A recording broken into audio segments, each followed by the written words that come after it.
할렐루야. 말씀의 은혜가 여러분 모두와 함께하기를 주의 이름으로 축원합니다. 현대 사회를 보면 단순한 이 기술의 진보를 넘어서서 이제는 신앙에 매우 적대적인 디지털 제국의 형국을 띄어가고 있다, 이런 생각이 들 때가 많이 있습니다. 통계를 하나 소개해 드리면요, 한국인의 하루 스마트폰 사용 시간이 얼마나 되느냐, 이런 것에 대한 통계를 낸 걸 봤어요. 한국인의 하루 스마트폰 사용이 어느 정도 될 것 같으세요? 여러분들이 쓰시는 시간을 생각해 보시면 되겠죠, 그죠? 근데 2024년에 통계가 나온 게 4시간 46분 정도였다 그럽니다. 한국인의 전체 스마트폰 사용 시간이 4시간 46분. 그러면 청소년들은 어떨까요? 더 많다고 그래요. 6시간에서 7시간 정도 된다고 그럽니다. 그러니까 보통 우리들이 하루를 보내는데 한 20% 정도를 스마트폰과 함께 보내고 있다, 이런 얘기가 되는 거죠. 한 20% 정도. 근데 사실 20%가 별로 그렇게 크지 않구나, 이렇게 생각하실지 모르지만 잠자는 시간 빼야 되잖아요. 잠자는 시간을 빼놓고 보면 거의 우리가 활동하는 시간의 대다수, 밥 먹거나 잠자거나 우리가 활동을 하지 않는 그런 시간들 빼고 보면 우리의 활동하는 시간의 대다수 시간들이 이 스마트폰을 사용하면서 지나가고 있다, 이런 이야기가 되는 것이죠. 근데 내가 스마트폰 쓰는 거야, 그게 그렇게 큰 문제가 됩니까? 필요하니까 쓰는 거지, 이렇게 생각할 수 있잖아요. 근데 문제가 뭐냐면 우리가 스마트폰을 쓰지 않을 때도 스마트폰이 오히려 우리를 보고 있다는 거예요. 내가 스마트폰을 보는 것만이 스마트폰을 쓰는 게 아니고, 내가 스마트폰을 보지 않는데도 어떤 기능들을 꺼놓지 않으면 스마트폰이 내 옆에서 내가 하는 모든 것을 다 하는 거예요. 예를 들어 여러분들 한번 생각해 보세요. 여러분 하루에 만보계 같은 거 다 사용하시잖아요, 그죠? 그 스마트폰을 주머니에 넣고 돌아다니기만 해도 만보계에서 내가 몇 걸음 걸었는지 가르쳐 줍니까? 안 가르쳐 줍니까? 내가 얘기 안 해도 얘가 다 알아요. 내가 오늘 얼마 정도 활동했는지 그걸 다 안다는 얘기죠. GPS가 내가 걸어다닌 길을 알까요, 모를까요? 다 아는 겁니다. 내가 그걸 알려주느냐 안 알려주느냐와 상관없이 내가 위치 정보를 꺼놓지 않으면 이게 내가 돌아다니는 그때 다 내가 다니는 곳, 내가 행하는 모든 일들에 대해서 듣고 있고 알고 있다, 이런 얘기가 되는 거예요. 알고리즘이라고 하는 이름의 통제자들이 매일 우리의 삶을 나도 모르는 사이에 강압을 해요. 예를 들어서 이런 거죠. 딱 어떤 영상이 뜨는데 이 영상 하나만 더 봐, 그러고 딱 보여줘요. 비슷비슷한 알고리즘에 의해서 영상이 뜨니까 우리도 모르게 그것을 갖다 하나 더 봐야 될 것 같이 이렇게 생각하는 거죠. 이 댓글만 확인해 보자 하는 그런 마음들이 떠오를 만한, 그런 내 눈에 꼭 맞는 그런 댓글들이 막 떠오르는 거죠. 좋아요 한 번만 누르면 더 줄게 하는 게 있으니까 자기도 모르게 좋아요에 손이 가는 거예요, 그죠? 문제는 이런 것을 거부할 힘이 갈수록 약해진다는 거죠. 알고리즘이 우리를 너무나 잘 알고 다가오기 때문에. 빅데이터라고 하는 거대한 눈동자가 24시간 우리를 감시해요, 그죠? 그리고 더군다나 이게 가끔 위협도 해요. 어떻게 위협을 하냐면, 너 이런 사람이었잖아, 네가 검색한 데이터 내가 다 가지고 있거든. 지난 여름에 네가 한 일을 내가 알고 있어, 이러는 거죠.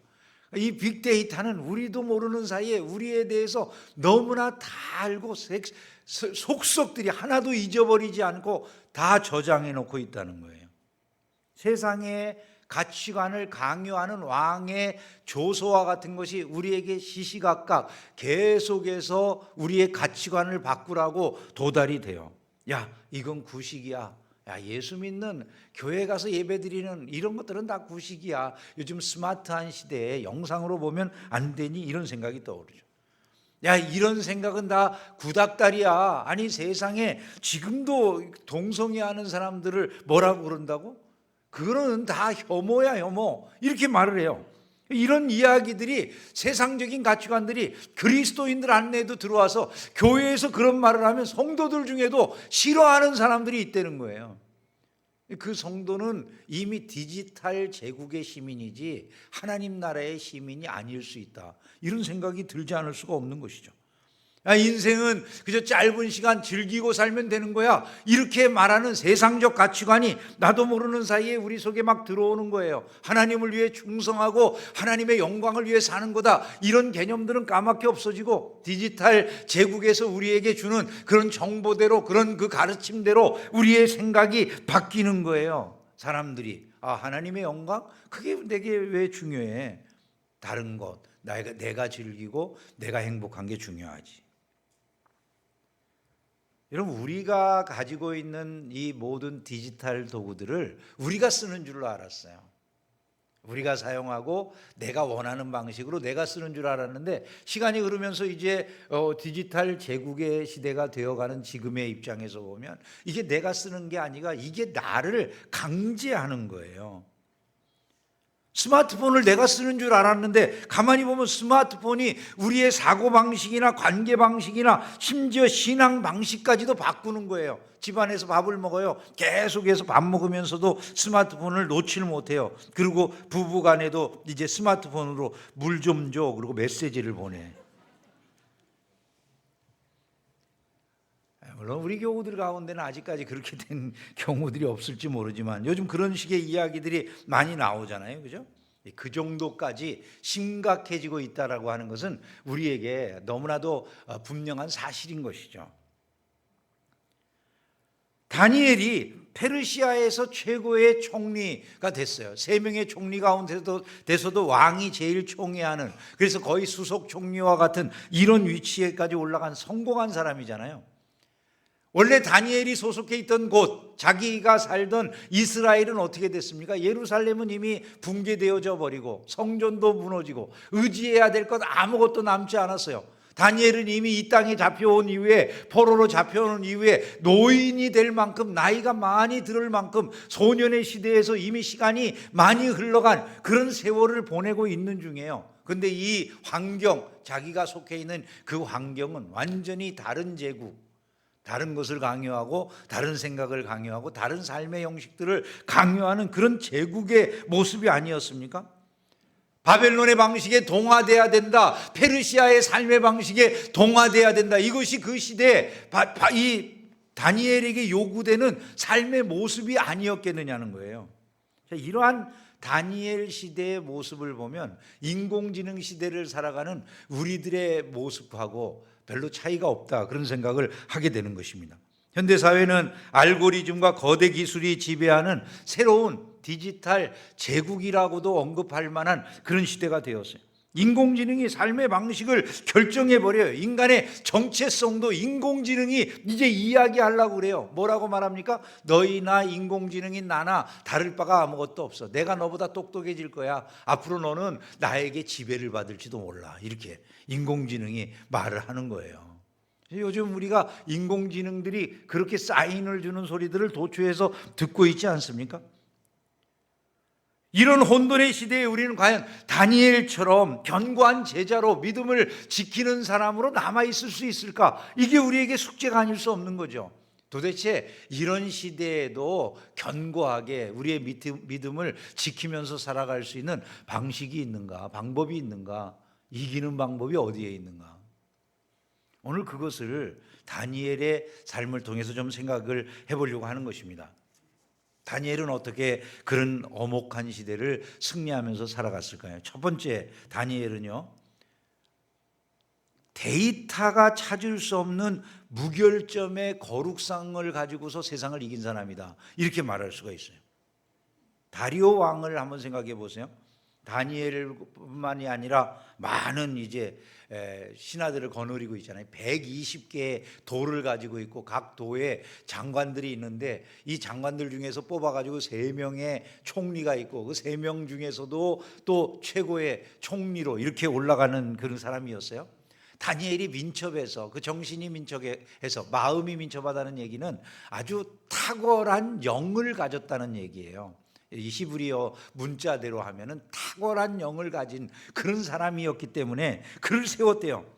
그러니까 하나님의 성령이 다니엘과 함께해서 그야말로 아주 탁월한 사람이 되었다는 말과 같습니다. 그런데 다니엘이 그렇게 되니까 옆에 있는 동료들이 질투에 미쳐버렸어요. 그래서 그의 약점을 잡으려고 아주 혈안이 됩니다. 어떻게 해서든지 저 다니엘을 끌어내려야 되겠다는 거예요. 그래서 다니엘의 흠을 잡기 위해서 온갖 것을 다 뒤져대기 시작했어요. 그 결과가 무엇이었다고 성경이 말합니까? 4절에 보면 아무 근거, 아무 허물도 찾지 못하였으니 이렇게 말씀을 해요.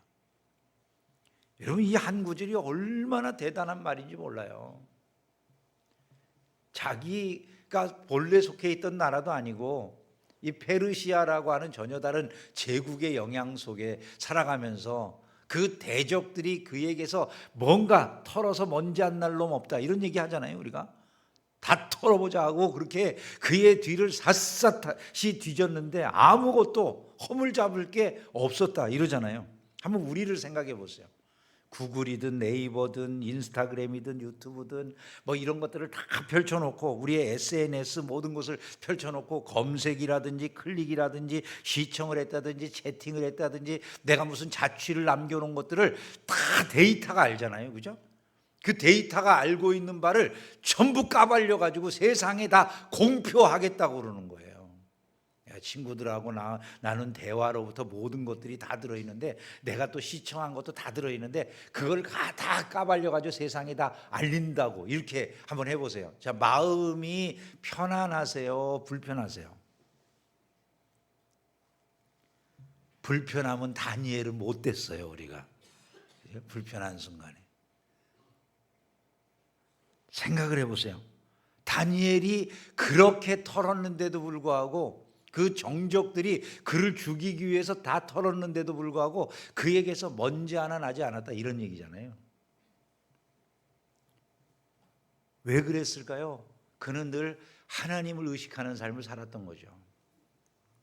코람데오의 정신을 잃어버리지 않은 거예요. 우리의 삶을 알고리즘이 아무리 뒤지고 살피고 해도 허물이 없다 이런 판결이 나올 수 있다면 하나님께서 얼마나 기뻐하실까요? 근데 우리가 만약에 그런 데에 미치지 못한다고 한다면 우리가 지금 해야 될 일이 무엇이겠습니까? 바로 다니엘과 같이 이렇게 거룩성을 회복하기 위한 진실한 노력을 지금부터라도 시작해야만 된다라는 것이죠.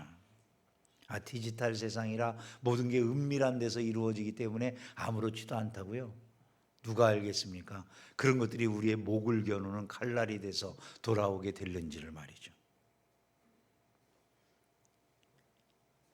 물론 다니엘처럼 이렇게 되는 것이 우리의 마음이지만 실패할 수도 있겠죠. 우리 늘 부족하고 연약함을 느끼잖아요. 다니엘은 사실 온전한 모습을 이렇게 보여주는 이유 중에 하나가 그가 그리스도의 모형 중에 한 사람이기 때문이에요. 예를 들어 다니엘이 사자굴에 잡혀 들어간 것은 예수님처럼 예수님이 모해를 당해가지고 억울하게 무덤에 들어가시는 것과 똑같은 그런 억울한 모습을 당하는 거잖아요. 다니엘이 다시 그 죽음의 자리인 사자굴에서 나오게 되는 것, 이것은 그야말로 죽음의 자리를 떨치고 나오는 부활하신 예수님의 모습, 무덤을 깨치고 나오신 그런 예수님의 모습을 모형적으로 보여주고 있다. 충분히 그렇게 말할 수 있지 않겠습니까? 그래서 그의 모습은 너무나도 완벽해요. 우리가 부족한 것이 있을 수 있어요. 완전하지 못할 수 있어요. 넘어질 때가 있을 수 있지만 그러니까 당연히 나는 늘 실수하고 넘어지는 게 괜찮아 그러고 살아야 되겠습니까? 그건 아니라는 것이죠. 포기해서는 안 되는 것이고 다시 일어나서 회개하고 주님이 기뻐하실 삶, 주님이 우리에게 요구하시는 당신을 닮으라고 하는 그 삶을 다시 한번 시작해 나가야 된다. 여러분, 이런 생각을 할 수 있기를 주님의 이름으로 축원합니다. 그래서 만약에 우리가 거룩함을 위해서 노력해야 되겠다는 생각이 조금이라도 있다면 핸드폰 잠금 화면에다가 아주 큼지막하게 하나 써놓으세요. 그냥 코람데오 이렇게. 핸드폰 열 때마다 한번 하나님의 면전 앞에서 내 자신을 한번 생각해 보는 거예요. 내가 오늘 하루 이 핸드폰 쓸 때 이 핸드폰을 거룩한 도구로 쓸 것인가? 하나님이 나를 지켜보고 있다. 이런 생각을 하는 거죠. 옆 사람이랑 한번 얘기해 봅시다. 하나님이 당신을 지켜보십니다. 아니, 디지털의 그 데이터 뱅크에도 다 들어있는데 하나님이 우리를 안 보시겠어요? 그런 생각을 우리가 해야 되는 거죠. 잠들기 전에 한 번씩 이런 걸 해봐도 좋을 것 같아요. 디지털 점검의 시간, 회개의 시간을 한 번씩 가져보는 거예요. 난 하루를 어떻게 살았는지. 또 이런 것도 괜찮을 것 같아요. 만약에 내가 뭐 어떤 교우들의 경우에도 심지어 핸드폰에다가 사행성 깊은 그런 게임을 깔아놓을 수도 있잖아요. 밤새 그냥 눈이 빨개가지고 이렇게 할 수 있는 그런 것들을 과감하게 한번 지워보는 거야. 그냥 성경에 그런 말씀이 있잖아요. 네 눈이 범죄하게 하거든 한 눈 빼어버리라. 한쪽 눈으로 천국 가는 게 낫다 그러잖아요. 그러니까 만약에 그런 말씀을 생각해 보면 디지털 세계에서 내가 잘못하는 게 있다 그러면 한번 그런 앱 자체를 내가 평상시에 아주 즐기는 거지만 과감하게 한번 잘라내는 거죠. 이런 것들을 통해서 우리가 하여간 디지털에서도 디지털 세계에서도 거룩함을 회복하는 이런 운동이 있어야 된다는 것을 기억할 수 있기를 주님의 이름으로 축원합니다. 두 번째로 다니엘은 어떻게 그 제국 아래서 너무나도 다른 다니엘이 살던 그 하나님 나라 백성으로서의 삶과는 너무나도 다른 그 새로운 제국 아래서 어떻게 거룩성을 지키면서 살아가는가? 거룩한 삶의 루틴을 지켰기 때문이라는 거예요. 거룩한 삶의 루틴을 지켜나가요. 그 중에 기도 생활이 있는 것이죠. 기도 생활이. 적들이 다니엘을 공격하는데 우리가 너무 잘 알잖아요. 어떻게 공격하기로 이 적들이 생각을 합니까? 다니엘이 늘 하고 있는 그 다니엘의 신앙생활, 이걸 가지고 공격하기로 해요. 그 신앙생활 중에 하나가 다니엘이 항상 기도하는 거거든요. 그러니까 적들이 왕에게 말하기를 30일 동안은 왕 말고 다른 어떤 신이나 존재들 앞에 절하지 못하게 합시다. 왕이 좋게 생각해서 거기에다 도장을 꽝 찍어가지고 통과시켜줬다는 거예요. 이제 30일 안에는 왕에게만 절해야 돼. 다른 데에 절하면 다 사자굴에 집어넣을 거야. 아주 엄한 그런 명령이 내려졌습니다. 자, 그런 상황 속에서 우리가 오늘날 그런 상황들이 우리에게는 없잖아 그러겠지만요. 한번 생각을 해보세요. 이 비슷한 일들이 우리에게 이 디지털 세상에서 이루어진다는 거예요. 예를 들어서 30일 동안 기도하지 말고 앞으로 열심히 일이나 해. 네? 그런 소리를 들으면 여러분 어떨 것 같으세요? 일하면 돈 많이 줄게. AI, 제미나이나 챗GPT가 묻는 것마다 다 대답해 주잖아. 하나님 앞에 30일만 묻지 말고 컴퓨터에게 물어봐. 인공지능에게 물어봐. 이러면 어떨 것 같으세요, 여러분? 가만히 생각해 보면 우리가 챗GPT나 아니면 제미나이나 온갖 그 AI들의 응답을 받는 그런 순간부터 어느 날부터인가 하나님께는 한 번도 묻지 않는 기도라고 하는 것 자체를 잃어버리고 살아온 그런 기억은 없어요? 다를 것 같으세요, 여러분? 교회 갈 시간 그거 괜히 시간 내서 갈 거 없어. 집에서 편안하게 화면 앞에서 예배드리고 앞으로 30일 동안 그냥 집에서 편안하게 쉬어. 그게 낫지. 거룩한 습관이 계속해서 유지될 수 있을까요? 어떨 것 같으세요? 우리에게 이런 속삭임이 들려올 때 우리의 반응은 뭐가 될 것 같으십니까? 이런 걸 우리가 생각해 봐야 된다는 것이죠. 근데 다니엘의 반응은 너무나 선명하잖아요. 다니엘이 이 조세의 왕의 도장이 찍힌 것을 알고도 자기 집에 돌아가서는 윗방에 올라가 예루살렘으로 향한 창문을 열고 그 다음 말이 너무나 중요해요. 전에 하던 대로 하루에 3번씩 기도했대요. 자, 여기에 핵심되는 말이 뭘까요? 전에 하던 대로라고 하는 이 말이에요. 여러분, 그것은 뭘 말하냐면 위기 때문에 그가 엎드린 게 아니라는 얘기잖아요. 평상시에 늘 그는 그렇게 살아오는 습관이 있던 사람이다, 그런 얘기 아니겠습니까? 그런데 항상 그렇게 습관을 가지고 있다는 말은 너무나도 중요한 의미를 가져요. 심리학자인 윌리엄 제임스라고 하는 사람은요, 이런 말을 해요. 인간은 습관의 다발이다, 이렇게 말해요. 인간이 습관의 다발이다라고 하는 것은 인간이라고 하는 존재는 결국 습관이 다 뭉쳐보면 이게 그 인간이라는 얘기예요. 아리스토텔레스도 비슷한 말을 해요. 우리가 반복적으로 행하는 그것이다, 이렇게 말하거든요. 그러니까 내가 반복적으로 하는 그것이 나의 사람됨을 말하는 거다, 이런 뜻이니까 종합해보면 이런 말이 되잖아요. 그 습관이 그 사람이다. 그 습관이 그 사람이다라는 얘기인데, 다니엘이 전에 하던 대로 왕의 명령이 있음에도 불구하고 그와 같이 계속해서 기도했다는 것은 무엇을 말하느냐 하면, 단순하게 이게 그의 종교 생활이 아니었다는 거예요. 그것은 그의 정체성이고 그의 DNA이고 그를 형성하고 있는 것 자체가 하나님을 의지하지 않으면 나는 못 사는 존재다, 이런 의식이 그의 심령 속에 있었다는 것을 말해주는 거라는 거죠. 그럼 우리는 어떨까요? 우리가 전에 하던 대로라고 우리에 대해서 표현한다면 우리의 전에 하던 대로는 뭐가 될 것 같으세요? 전에 하던 대로 아침에 눈 뜨자 폰을 보고 있었더라. 식사 중에도 아내에게는 눈길 한번 주지 않더라. 식사 중에도 남편에게는 눈길 한번 주지 않더라. 게임에 빠져서 밤마다 잠이 들지 못하더라. 만약에 이렇다면 우리는 디지털 제국의 노예가 됐다고 말해도 과언이 아니지 않겠느냐, 이런 생각이 들지 않으십니까? 전에 하던 대로라고 하는 이 말을 우리가 가슴속에 심각한 도전으로 받아야 된다는 것이죠. 거룩한 습관이 생기는 게 너무 중요하다는 거예요. 거룩한 습관을 우리가 우리 몸에 배게 하는 것. 교회에서 특별 새벽기도 집회를 이번 2월 말에 하잖아요. 2월 말에 새벽기도 집회할 때마다 늘 말씀드리지만 왜 특별 새벽기도회를 한다고 말씀드리죠?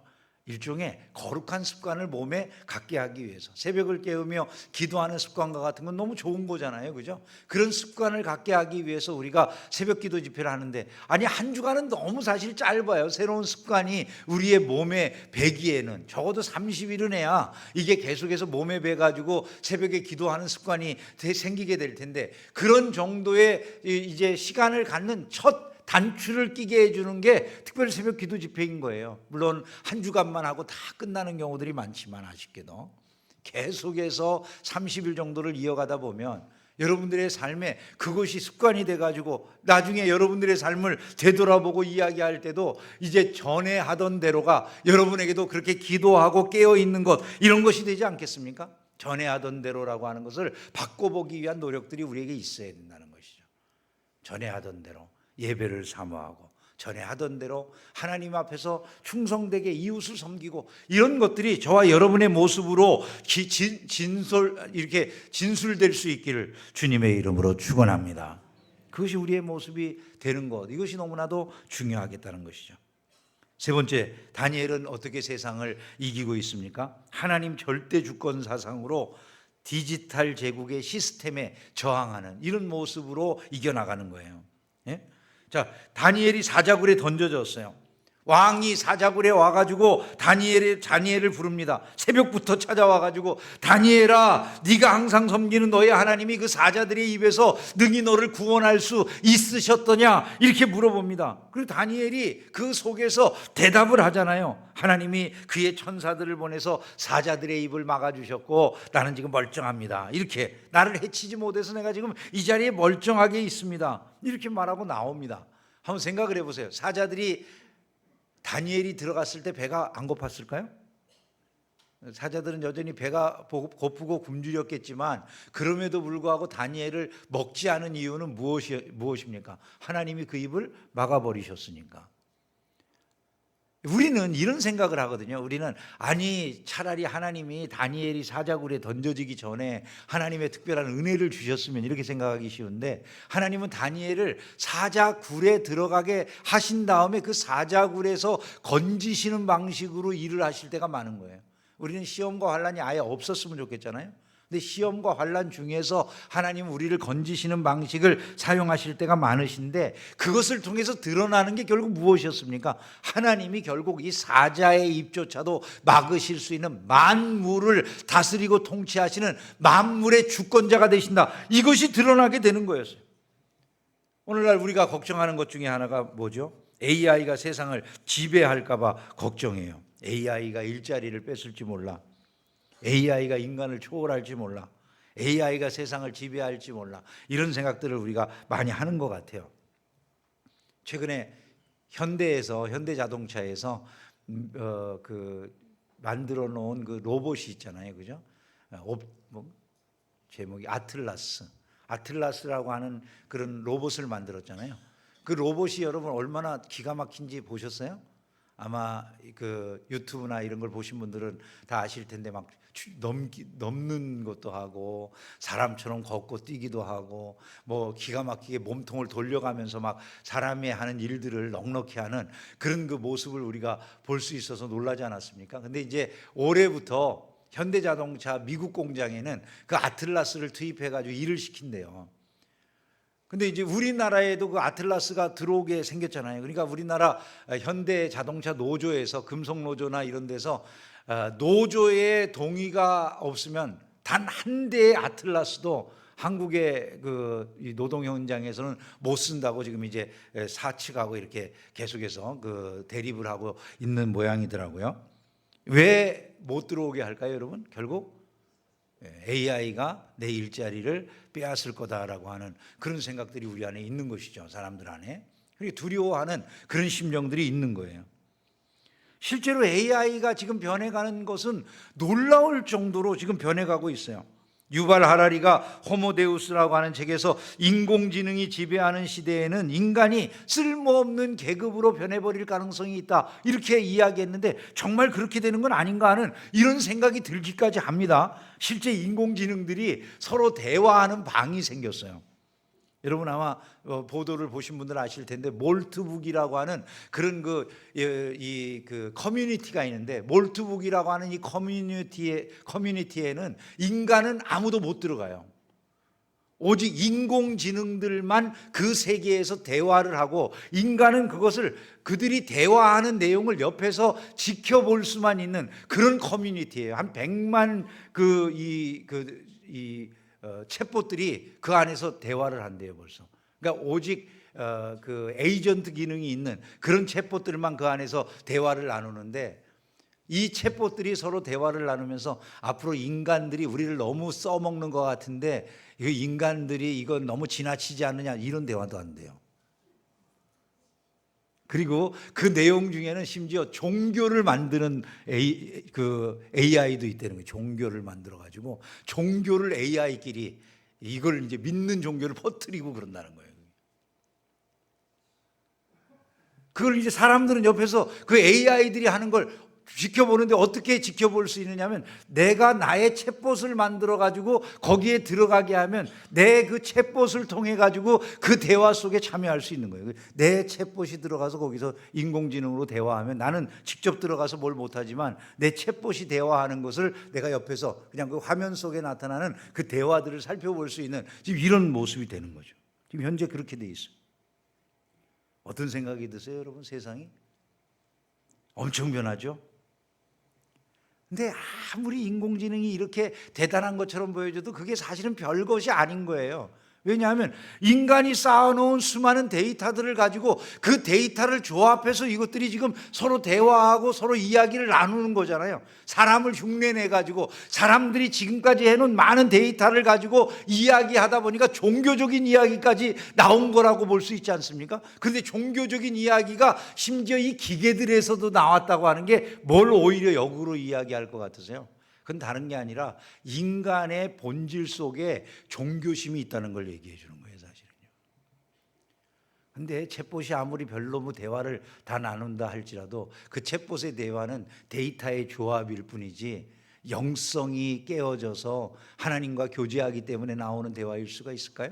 그런 건 없다는 것이죠. 그래서 인공지능이 아무리 발달한다고 할지라도 우리 영혼의 깊은 갈증을 해소해 줄 수 있는 건 없다는 거예요. 하나님만이 우리를 지으시고 우리를 만드신 하나님만이 우리 영혼의 갈증을 풀어주실 수 있는 유일하신 분이심을 믿으시기를 주님의 이름으로 축원합니다. 자크 엘룰이라고 하는 프랑스의 철학자가 그래서 기술사회라고 하는 책에서 이런 말을 하는 거예요. 기술은 인간의 실존적인 문제, 내가 누군지, 왜 사는지 이런 것에 대해서 절대로 답을 해줄 수가 없다는 거예요. 아무리 인공지능이 발달한다 할지라도 그 인공지능이라고 하는 것이 나에 대해서 내가 누군지, 내가 왜 사는지 이런 걸 대답해 줄 수는 없다라는 것이죠. 하나님 한 분 외에 우리의 인간됨을 지켜주시고 이끌어주실 분은 없는 줄을 믿으시기를 주님의 이름으로 축원합니다. 결국 이런 변화하는 세계 속에서 우리가 해야 될 것은 그 하나님의 절대 주권을 믿고 의지하면서 세상에 대해서는 하나님의 뜻을 거스르게 만들거나 하나님의 뜻에 대항하게 만드는 세상에 대해서는 거룩한 저항을 할 줄 아는 이런 모습으로 나타나야 된다는 거예요. 당시에 다니엘도 그러잖아요. 창을 열고 기도를 했대요. 그게 뭘 말하느냐 하면 아예 왕이 명령했음에도 불구하고 그것이 그 법이나 제도나 시스템이라고 하는 것에 순종할 수 없다라고 하는 것을 공개적으로 드러내는 거잖아요. 이게요, 거룩한 저항 운동이라고 할 수가 있다라는 거예요. 대놓고 그렇게 할 수 있었던 다니엘이 어떤 이유 때문에 그렇게 할 수 있습니까? 하나님 절대 주권 사상을 가지고 있었기 때문이라는 것이죠. 만약에 다니엘의 10년 가운데 하나님이 절대 주권자라는 생각이 없었다면 다니엘이 굳이 그렇게 행동할 이유가 뭐가 있었겠습니까? 다니엘이 그렇게 행동할 이유가 없죠. 왜냐하면 다니엘은 적당한 이유를 제시하면서 앞으로 30일만 내가 그 일을 하지 않으면 되잖아. 30일만 참으면 다시 할 수 있는데 그러고 그냥 갈 수 있지 않았겠어요? 적당히 세상과 타협하면서 그렇게 갈 수 있을 텐데 다니엘은 나를 통치하고 지배하시는 분이 절대 주권자는, 나의 절대 주권자는 하나님 한 분이시다 생각하니까 왕의 권력에 굴하지 않는 것이죠. 하나님의 절대 주권을 인정하지 않는 사람이라면 이 디지털 제국의 시대에 과연 무엇으로 이 제국의 시대를 이겨나갈 수 있을까? 저는 아무것도 없지 않느냐 이런 생각이 들어요. 결국 하나님은 다니엘을 지켜주시고 보호해 주신 것을 우리가 알 수가 있는 것이죠. 다니엘이 굴에서 올려졌을 때 그의 몸이 하나도 상하지 아니하였더라 이렇게 말씀해요. 핵심은 그가 하나님을 믿었기 때문이라는 것이죠. 기술을 의지하지도 않았고 시스템을 의지하지도 않았고 왕의 능력을 의지하지도 않았고 자기 능력을 의지하지도 않았어요. 하나님을 의지하고 믿은 것이 그의 구원의 길이었음을 믿으시기를 주님의 이름으로 축원합니다. 결국 다니엘은 세상을 변화시키는 신앙의 선한 영향력을 미쳤던 것을 우리가 알게 되죠. 그의 승리는 그 한 사람의 승리로 끝난 것이 아니라 세상의 많은 사람들을 이제 하나님을 알도록 하는 그런 변화의 기치를 드는 것이 되었다 이렇게 말할 수 있어요. 이에 다리오 왕이 온 땅에 있는 모든 백성과 나라들과 언어가 다른 모든 사람들에게 조서를 내려 이르되 다니엘의 하나님 앞에서 떨며 두려워할지니 그는 살아계신 하나님이시요 영원히 변하지 않으실 이시다 이렇게 공포하는 모습을 볼 수 있지 않습니까? 거룩한 영향력이 세상을 향해 퍼져나가는 거예요. 티핑 포인트라고 하는 책에서 말콤 드레드웰이라고 하는 사람이 큰 변화는 소수의 사람들에 의해서 일어난다고 이야기했거든요. 근데 사회학에 의하면 보통 3%에서 5% 정도면 사회의 큰 변화를 주도할 수 있다고 이야기를 해요. 대한민국의 기독교인들이 한 20% 된다고 하는데 그 20%의 기독교인들이 있음에도 불구하고 이 사회의 변화를 주도하지 못하는 이유가 뭘 것 같으세요? 기독교인들이 되어서도 완전하게 복음만이 생명이다, 그리스도만이 우리를 구원하실 유일한 구원자가 되신다라고 하는 철두철미한 그런 사고로 무장되어 있지 못하기 때문은 아닐까요? 하나님의 명령이나 하나님의 말씀을 그만큼 소중히 여기는 자세들이 우리 안에서 많이 사라지고 없기 때문은 아닐까, 이런 것들을 우리가 생각할 수 있어야 된다는 거예요. 디지털 공간에서 우리는 살아갈 수밖에 없죠. 마치 다니엘이 페르시아라고 하는 아니면 바벨론이라고 하는 제국 아래서 살 수밖에 없었던 것처럼 이 디지털이라고 하는 환경 속에서 벗어나지 못하지만 우리는 기술을 멀리할 게 아니라 오히려 그 세계 속에서 기술을 통해 하나님의 영광을 드러내는 사람들이 되기를 힘써야 된다, 이 사실을 잊지 않기를 주님의 이름으로 축원합니다. 말씀을 정리합니다. 디지털 제국 안에 살아가면서 우리는 매일 사자우리에 갇힐 것 같은 위협을 받기도 해요. 스마트폰을 켜는 순간, 컴퓨터를 부팅하는 순간, 인터넷에 접속하는 순간 우리는 디지털 제국이라고 하는 제국 안에 들어가서 그 생활을 하게 되는데 거기에서 끊어지면 마치 버림을 받는 것 같은 그런 두려움이 느껴져요. 어제 제가 교회에 오는데 아침에 교회에 오면서 핸드폰을 놔두고 왔더라고요. 핸드폰을 놔두고 왔어요. 근데 핸드폰 놔두고 왔다는 사실을 알게 되는 그 순간에 제 마음속에 어떤 생각이 드는지 아세요? 큰일 났다 하는 생각이 드는 거예요. 큰일 났다. 근데 하루를 하여간 핸드폰 없이 지냈어요. 핸드폰 가지러 갈 시간을 굳이 내지 않고 그냥 핸드폰 없이 지냈는데 큰일이 났을까요? 안 났을까요? 뭐 난리가 없잖아요. 그죠? 이전에도 그러고 살았는데 사실은. 만약에 진짜로 무슨 일이 있으면 뭐 중요한 연락 같으면 뭐 교회 사무실이나 다른 데로라도 연락이 오지 않겠습니까? 근데 그것이 없다라는 생각을 하는 순간에 제 마음속에 든 첫 번째 생각이 큰일 났네. 뭐가 큰일이 났는데. 우리는 어느 사이에 디지털 제국의 위협 앞에서 한없이 약해진 그런 모습의 삶을 자기도 모르는 사이에 살고 있다라고 하는 것을 깨달아야 된다는 것이죠.